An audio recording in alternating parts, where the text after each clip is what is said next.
I had a I had an interesting time with your questions, to be honest. Oh, cool. I don't know. I just chose the easiest ones to answer for me, but I do like them. I think they're cool. Pick three, and then I'll just ask you those three. I have my favorites, but they're the reason why I don't. Are Anyway, I'm some of gonna. them private? No, they're not private. They seem more of a grab for myself, which I don't want that to be. Okay, you could tell me later then.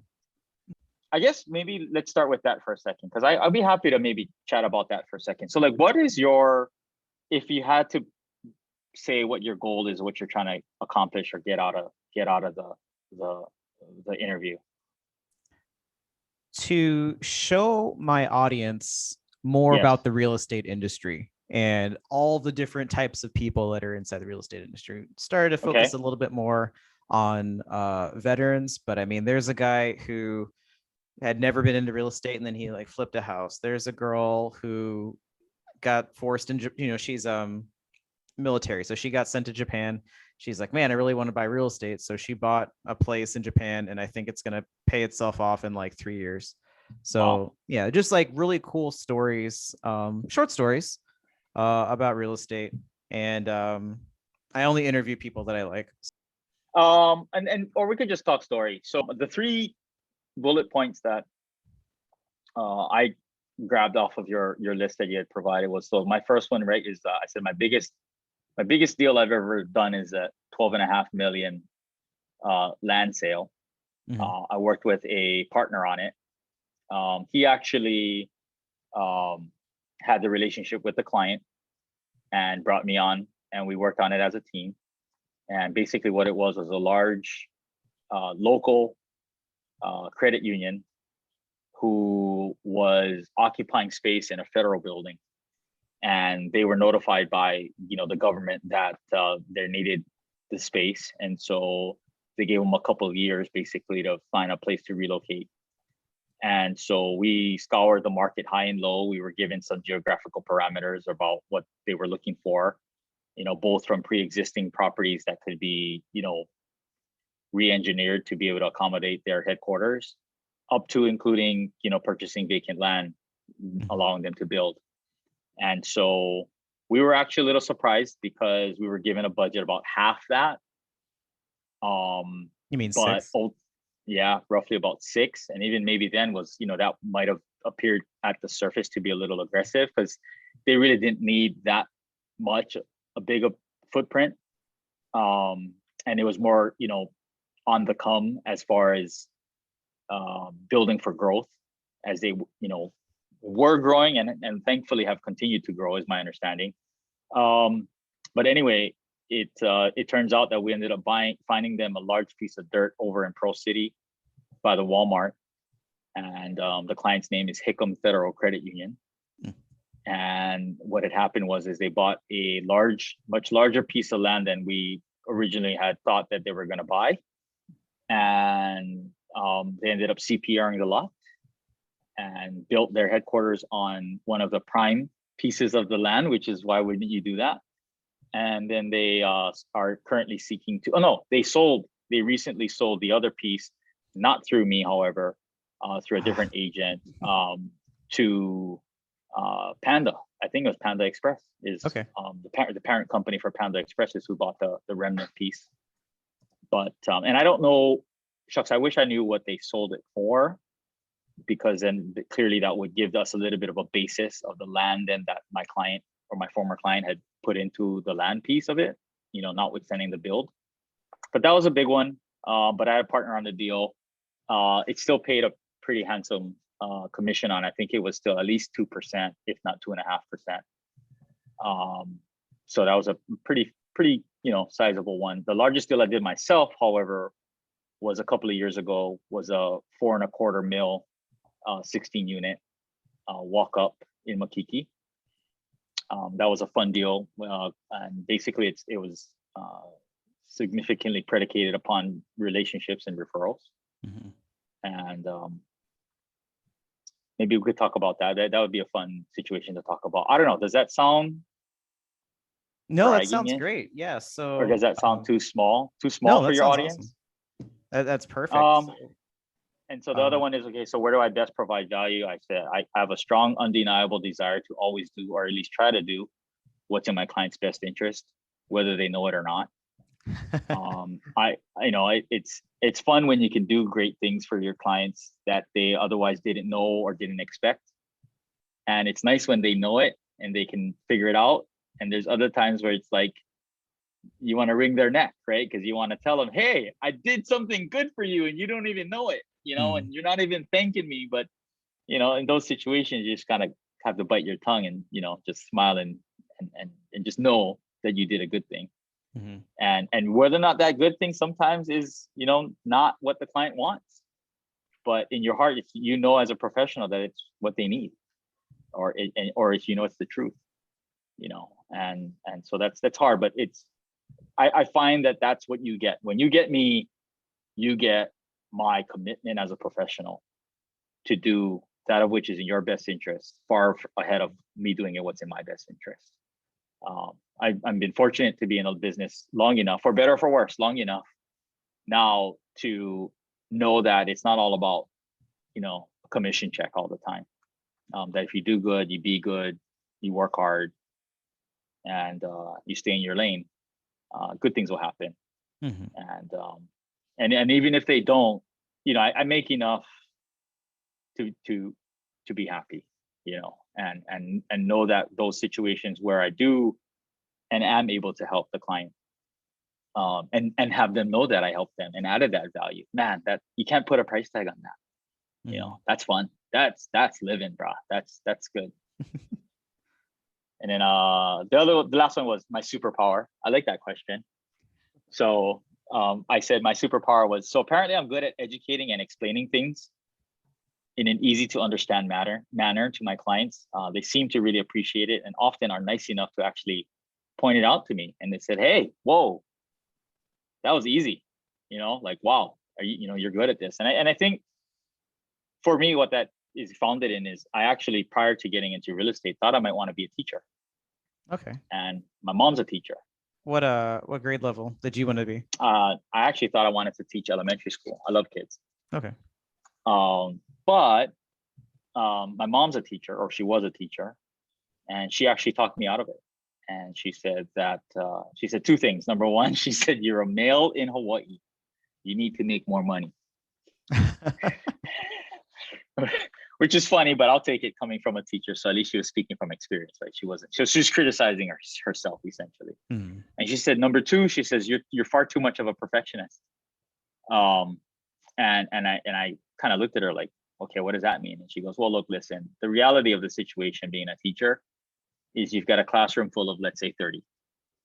And knowing you're going to try your best, and you're going to go out there, you're going to hope that all 30 are picking up what you're putting down, right? Are actually grasping and learning and growing whatever it is that you're pouring into them and teaching them. And she said, the reality is that's not going to happen. And inevitably there's going to have, right, your one or two or three that no matter how hard you try are going to fall behind. And she said, that's going to kill you. It's going to eat you up, because you cannot stop for those people. You got to keep going for the 27 others that are coming. And she goes, that's life. That's not fun, right? But it is what it is. And so she goes, if you want to be a teacher, she says, have children. Be a teacher to your own kids. Okay. Because then I have one kid who I can then pour all my time into. You take your time with it. And yeah, and then you want to achieve perfection, so to speak, perfection. At least, you have one student, one pupil, as opposed to 30. So when she described it like that, I said, because I did take a little issue at the time with the idea and the concept of a perfectionist, right? Like, what the hell is that? And I didn't feel like I was a perfectionist with the negative connotation, right? I thought, okay, well, maybe I'm a perfectionist with the positive connotation. And she actually meant it like that. She goes, yeah, no, you're a perfectionist with the positive connotation, that you mean well. And you want to over-educate, right? And you want to make sure, you want to teach your kids so good that they can teach others, kind of thing, which is true. And that's where she said, yeah, but it's life, right? You're going to have the one or two or three that no matter how hard you try, no matter what you do, they're just going to fall behind. And Oh, that's suffocating. I wanted to be a teacher too. And I never thought about that you can't save. That's how I think of it. You can't save 100% of the kids. Like some are going to get left behind. Cannot. Yeah, you can't stop. You got to keep going, because the other 27 that are picking up what you're putting down, right? You got to be there for them too, right? So you can't stop everything just for the 3 or 2 or 1, whatever it is, even if it's 1, and even if it's none in that particular class. But it's inevitable that there's going to be semesters or years or classes or groups or whatever that you're going to have, right? Stragglers. It's just life. Yeah. So anyway, so I don't know if you follow Dave Ramsey or not, or you've heard of the guy. I'm sure you've heard. I've heard of him. Yeah, I know what he does. And so, you know, he does fold into a lot of what he does, education. And one of the things that he advises as far as finding experts in their fields is find yourself an expert with the heart of a teacher. And I definitely appeal to that personally. Now, I'm not necessarily saying that I agree with his advice that everybody should do the same. I mean, I think that way, but you know, people are, you know, to each their own. But I do agree. I think that if you can find an expert, so to speak, right, or an experienced person, whatever you define expert as, but someone who has experience, that has the heart of a teacher, and I think that's a good thing. I think that goes a long way. No, that's brilliant. I wrote that down. Find yourself an expert with the heart of a teacher. Yeah. What do you find that you end up enjoying teaching most? I'm guessing it's something real estate. Yes, it's definitely real estate. It is. Okay. It's going to be a long-winded answer, but I'll try to keep it brief. That's cool. Inevitably,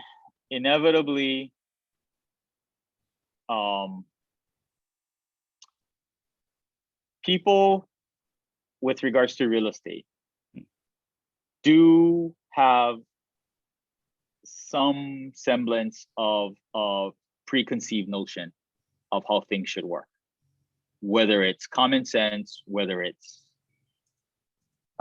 their own personal experiences or what have you, right? And what I really enjoy about those moments or those interactions is if they'll allow me the opportunity to, first of all, ask enough questions to understand what their needs are, what their wants are, what their desires are. But then second, give me just enough of their time where I'm able to potentially teach them and show them something that they didn't know. And it's in those moments where, you know, I've been able to achieve enough rapport and trust where they'll give me that time. And through educating and showing and not just telling what, but why, right? And in those experiences for them to say, come out of it and say, holy smokes, you know, holy bleep, like I actually learned something. And I don't know that people go into relationships working with their agents thinking they're going to learn something. And or I don't know that agents go about, you know, working with their clients thinking that they might actually teach them something.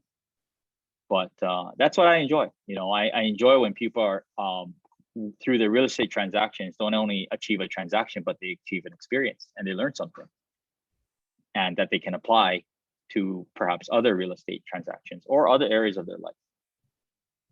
But those are fun. Those are fun ones. You know, I've on the commercial side specifically, and case in point, as we were briefly chatting about earlier, you know, talking about referrals, and got a brewery on one hand, you've got a bakery and a pastry chef on another hand, and you know, you've got a CrossFit gym on another hand. They know what they do, you know, pretty well, obviously, because that's what they're trying to pursue as their business. And but good on them that they seek the services of a perceived expert, right? And are willing to trust me enough to allow them to learn something. And it's fun, you know, when you can teach them something just a little bit through your experience, and they leave you smarter, better off, and hopefully successful, right? In their commercial real estate endeavor, whatever that means. But, it can surprise me what I'm able to teach someone. I assume and I'm usually correct that people are smarter than they lead on, especially, someone buying like a larger piece of property. But I ran into a Navy guy on LinkedIn who I was going through his profile. He has commercial property in the mainland. He's buying a condo in Kakako. And he's like, oh, I think I'm going to make this much money on it. And just in my head, I'm like, that can't be right. And so I go into the MLS and I look up the numbers and I go, hey, you're still in your you're still in your J1 period, right? You still have the chance to pull out. And he's like, yeah, what's up? It's like, these numbers are not going to work for you. It's like not even close. I'm not saying that your agent is like out to get you or like doesn't know what he's doing, but you should talk to him and here, show him this. And I like gave him all the tools that he needed to make his case. And he's like, I'll think about it. And so I'm thinking a guy who owns apartment buildings would know how to, it came down to like researching rent and I guess knowing about the maintenance fee. And he just didn't. It's just like it was a new market for him. He like didn't think about the maintenance fee, and he came back a couple of days later. He's like, "Thanks, man. I would have lost a lot of money if I would have closed on that deal." And so that felt really that wasn't my client. I wasn't, I didn't have anything to do with that transaction, but it is super rewarding to teach people when you can see the benefit like right away. Yeah. Yeah, I couldn't agree more. And I think, like, first of all, so you've been obviously licensed for a number of years. I've been licensed for a number of years. You have bought and sold your own personal real estate. I feel strongly that that should be a prerequisite. If you want to have and advise and be a real estate agent, regardless, Hawaii, anywhere, buying and having bought and sold your own personal real estate at least once, right? Buy once, at least buy once. Okay, maybe not even sell once, but at least buy once. That should be a prerequisite. You're advising people on something that's super important. So I might not say that on the commercial side, but still just the magnitude and the importance of understanding every piece of a transaction, i.e. a maintenance fee or property tax or a zoning thing on a commercial deal, right? Oh, yeah. Or a height limit, or do you know what an even FAR is, like a floor area ratio? What do I need a building permit for? Why do I need a building permit? Why do I need a survey? What happens if there's an encroachment? What do I do with easements? Can I get rid of easements? Can I, do I have to live with them? Is it a no, is it take it or leave it? All these kinds of things. I mean, your experience of having done it yourself just is heads and shoulders above someone who's never done it, right? And so those kind of things likewise, right? If you are an experienced owner and or investor in property in a market, then I feel like, okay, yeah, maybe you're then maybe you're qualified to go and help others and teach others or stop others from doing the same. You're right. But yeah, so anyway, yeah, no, that's great, Mike. I mean, that's going back to what I mentioned earlier, right? About having a strong, undeniable desire to always do or try to do what's in their best interest, despite of whether or not it's in mine. Right? And what I mean by mine / ours is, I mean, not be all transactional commission driven, just because it's a paycheck, right?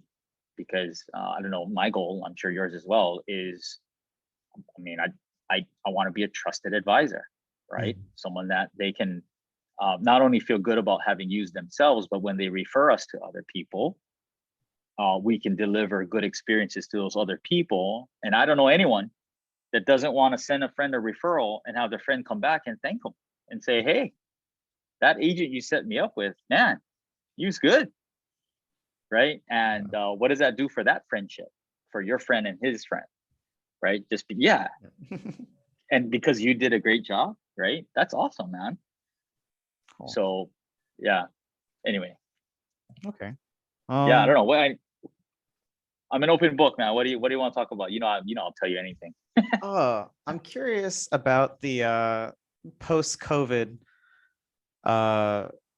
retail market, post-COVID commercial real estate market. And then, I wouldn't expect anybody to have an intimate knowledge of each sector, retail, hospitality. I guess just the spots that you're familiar with, do you see a stagnation or recovery, or is it performing similar to residential, where it's just kind of like through the roof? Okay, so short answer, and I'm so sorry to say this, but it depends.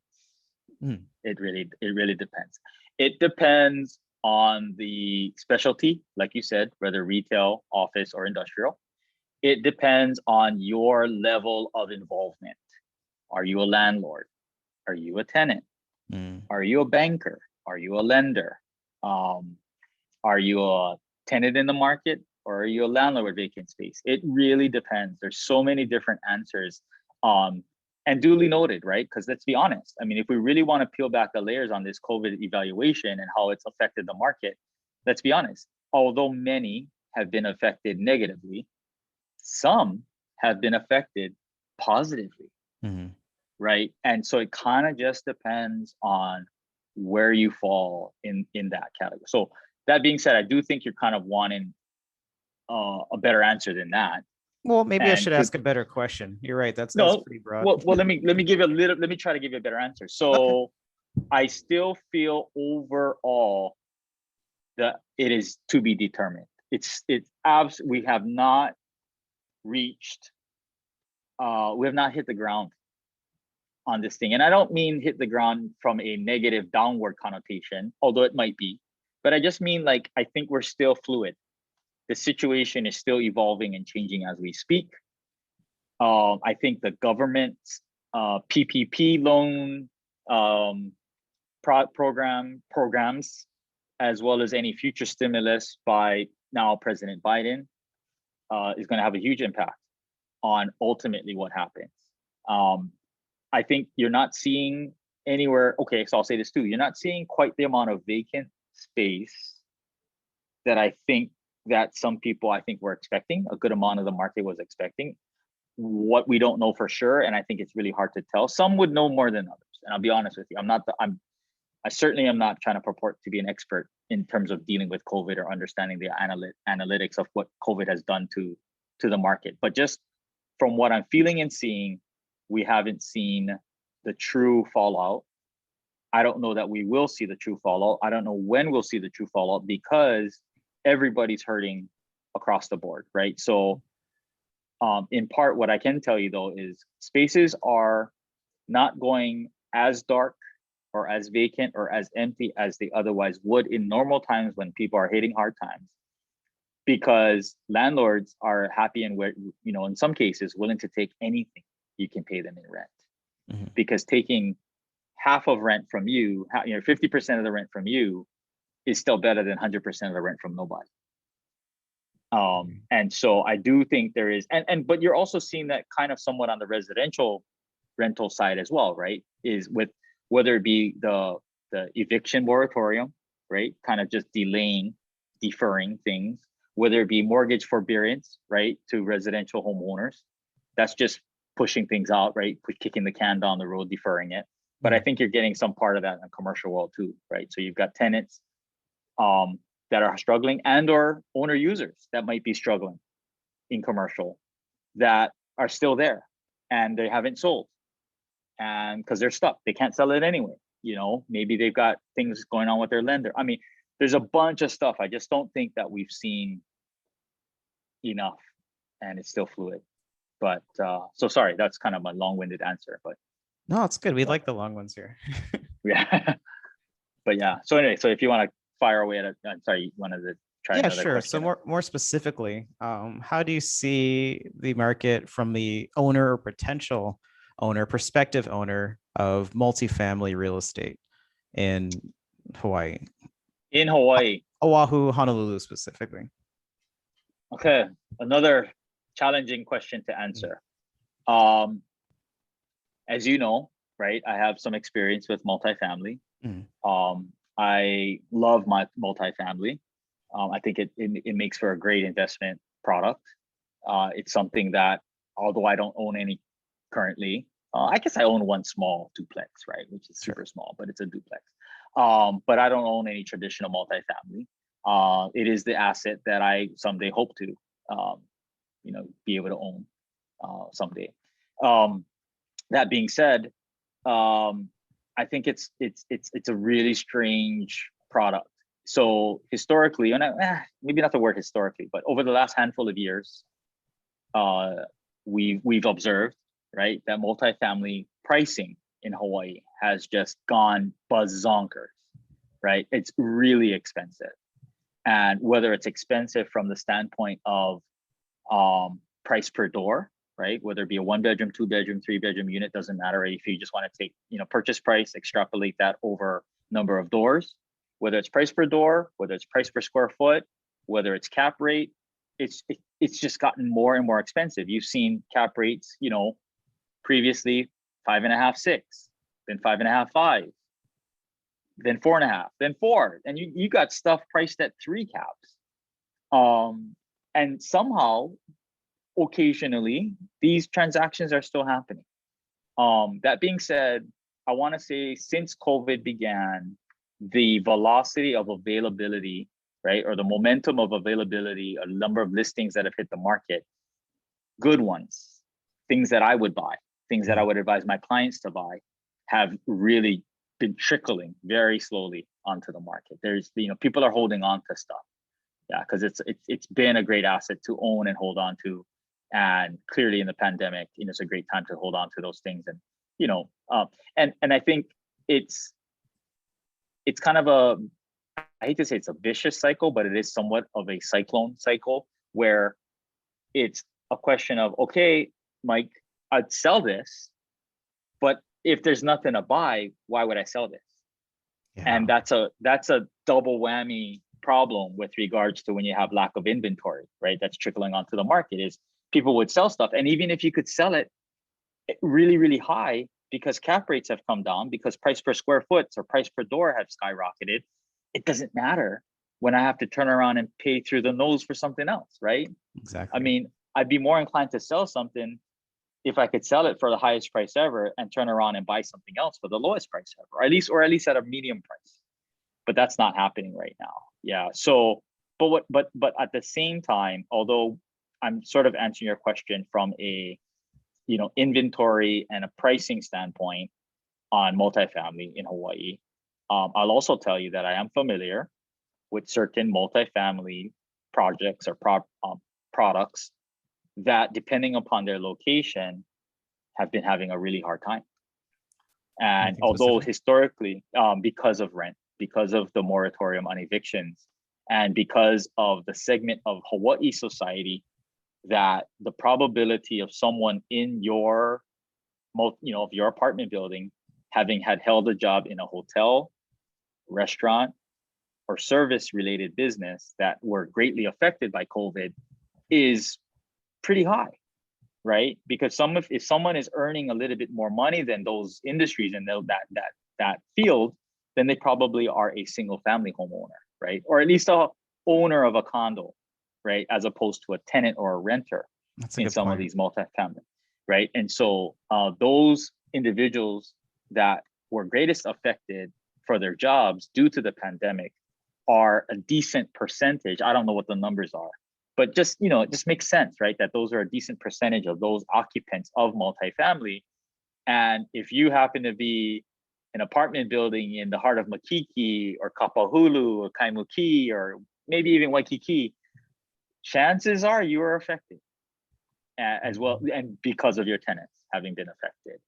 And with the eviction moratorium, and shucks, I haven't kept up on the latest, but I think it was just recently extended again, if I'm not mistaken. And there are some loopholes, and I think you may or may not be familiar with them. One being if you're going to move into the unit, and there's other dynamics as far as had the lease had expired and they were month to month. I think there's something, but so there are some loopholes for you to basically to still effectively potentially get a tenant out.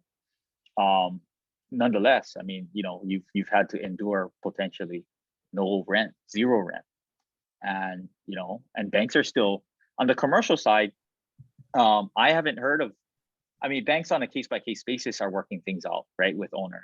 But as far as a federally based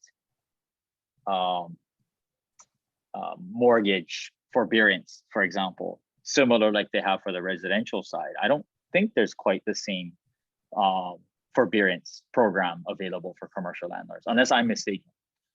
Not that I've heard of. I haven't heard of anything like that either. That's a good point. Yeah. So, you're feeling the squeeze on the commercial side. Oh. Well, that's about everything. Is there anything you want to tell our listeners? Is there a way you want them to get a hold of you? Well, I guess that's a good question. What sort of projects do you have going on? Going on right now. Okay, well, I am in touch with multifamily owners and or potential buyers frequently. So if anybody has any questions whatsoever about multifamily, it is a area that I feel like I can be a resource, both to prospective purchasers, sellers, those that want to have additional introductions to lenders and banks and commercial guys in that regard, to be able to help them out with anything, whether you're a prospective buyer or a current owner, maybe looking to refinance your note. I'd be happy to, make an introduction or do an analysis on the market. Other than that, of the other specialties in the commercial world, I do have a handful of industrial clients, friends. I do actually currently have an industrial listing. It's a single tenant, concrete CMU, metal roof, 5,000 square foot IMX1 zone lot in Kalihi, listed for 1.85 million. If anybody's out there interested, ding, ding, ding. But yeah, I also spent a good amount of time specializing in office space.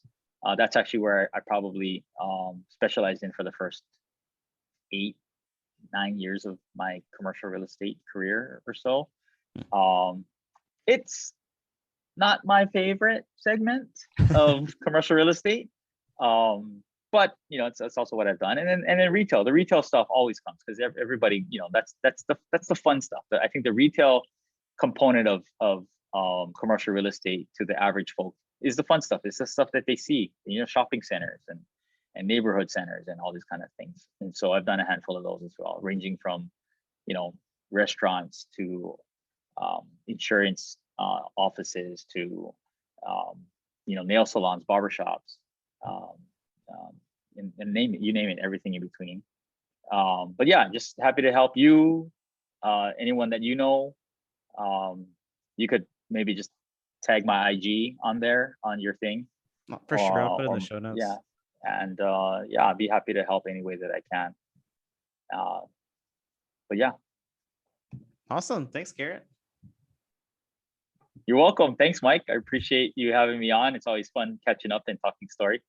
Awesome. I'll see you soon. Take care. All right, man.